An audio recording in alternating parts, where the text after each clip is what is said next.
اعوذ باللہ من الشیطان الرجیم بسم اللہ الرحمن الرحیم رب اشرح لی صدری ویسر لی امری واحلل عقدۃ من لسانی یفقہوا قولی سبحانک اللہم وبحمدک نشہد ان لا الہ الا انت نستغفرک ونتوب الیک۔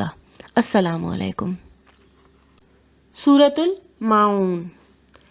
ارأیت الذی یکذب بالدین، کیا تم نے دیکھا اس شخص کو جو جزا اور سزا کو جھٹلاتا ہے، یعنی جو بعد میں مرنے کے بعد دوبارہ جی اٹھنے کا قائل نہیں ہے اور نہ ہی آخرت کی جزا و سزا کو مانتا ہے۔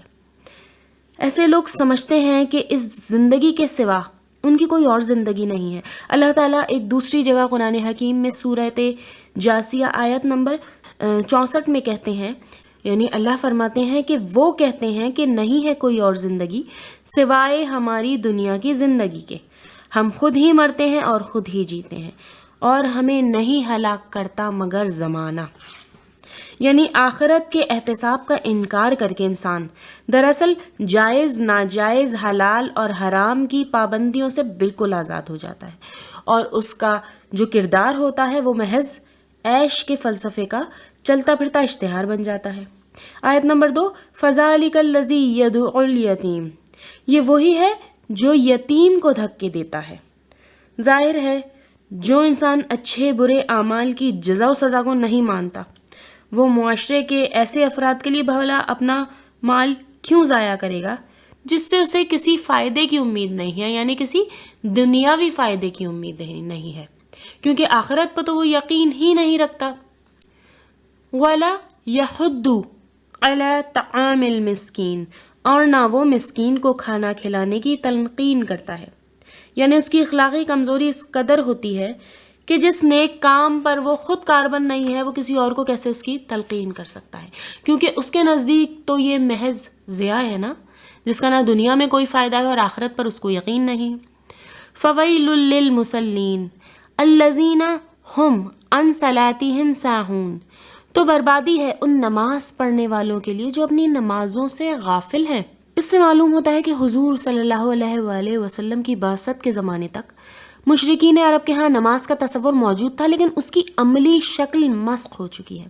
سورہ انفال میں اللہ تعالیٰ آیت نمبر 35 میں فرماتے ہیں، اور نہیں ہے ان کی نماز بیت اللہ کے پاس سوائے سیٹیاں بجانا اور تالیاں پیٹنا۔ ظاہر ہے یہ لوگ برہنہ ہو کر خانہ کعبہ کا طواف کرتے تھے اور اس طواف کو سب سے اعلیٰ طواف سمجھتے تھے۔ ان کے لیے نماز میں سیٹیاں بجانا اور تالیاں پیٹنا بھی ایک مقدس عمل اور حصول ثواب کا بہت بڑا ذریعہ۔ آج بھی لوگ اسی طرح کر رہے ہیں، ہم اپنی نمازوں سے غافل ہیں، ہمیں نہیں پتہ ہوتا کہ ہم کیا پڑھ رہے ہیں، کیونکہ ہم جو پڑھ رہے ہوتے ہیں، جو تلاوت ہم کر رہے ہوتے ہیں اس کو ہم نے سمجھا ہی نہیں ہوتا، اس کا ہمیں پتہ ہی نہیں ہوتا، ہم محض ثواب کی خاطر رکوع و سجود کر رہے ہوتے ہیں۔ پہلی بات۔ دوسری بات، آج ہم دین کے نام پر جو عمل کر رہے ہیں اور یقیناً اس میں سیٹیاں بجانا اور تالیاں پیٹنا اور ناچنا گانا تک شامل ہے۔ استغفر اللہ، لا حول ولا قوت الا باللہ العلی العظیم۔ حضور صلی اللہ علیہ وآلہ وسلم نے صحابہ کرام کو نماز پڑھنے کا طریقہ سکھایا اور حکم دیا کہ تم لوگ اسی طرح نماز پڑھو جس طرح مجھے نماز پڑھتے ہوئے دیکھتے ہو۔ حضور کی نماز کا وہ طریقہ اور عملی نمونہ جو صحابہ کے ذریعے ہم تک پہنچا، آج ہم اس پر کاربند تو ہیں، ہم نماز کی اصلی روح سے غافل ہو چکے ہیں۔ نماز کی اصلی روح نماز کا خضوع و خضوع ہے، اور یہ احساس ہے کہ اللہ کے سامنے انسان کھڑا ہے۔ الذین ہم یراؤون، یہ وہ لوگ ہیں جو دکھاوا کرتے ہیں، وہ نماز کی ادائیگی سمیت ہر نیک کام لوگوں کو دکھانے کے لیے کرتے ہیں تاکہ ان کی نیکی کا چرچا ہو۔ وَيَمْنَعُونَ الْمَاعُونَ، اور عام استعمال کی چیز بھی مانگنے پر نہیں دیتے۔ معون کے معنی روزمرہ کے استعمال کی چیزیں ہیں جو پڑوسی سے عاریتاً لے لیتا ہے، لیکن آج کل آپ یہ دیکھیے کہ پڑوسیوں سے مانگنا، حتیٰ کہ ان کی خبرگیری رکھنا تک انتہائی معیوب سمجھا جانے لگا ہے۔ ایسے لوگوں کی کردار کی پستی کا یہ عالم ہے کہ وہ اپنے پاس سے آگ کی چنگاری یعنی ماچس اور نمک جیسی چیزیں بھی کسی کو دینا معیوب سمجھتے ہیں اور پسند نہیں کرتے۔ صدق اللہ العظیم۔ ربنا تقبل منا انک انت السمیع العلیم۔ السلام علیکم۔